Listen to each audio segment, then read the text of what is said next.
అది లేదు, అది లేదు, అదేం లేదండి. చచ్చలేదు. ఇలా ఇండస్ట్రీలో తెస్టేసుకొని కూర్చోవాలని చాలా కలగా, ఇలా కూర్చోవాలని ఎంత కలగన్నానంటే,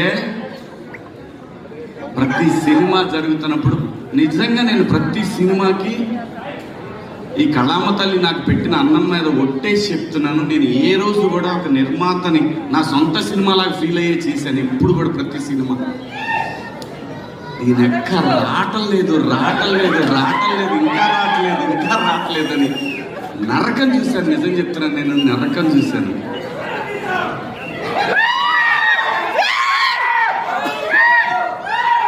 నాకు ఈ సినిమా వచ్చినప్పుడు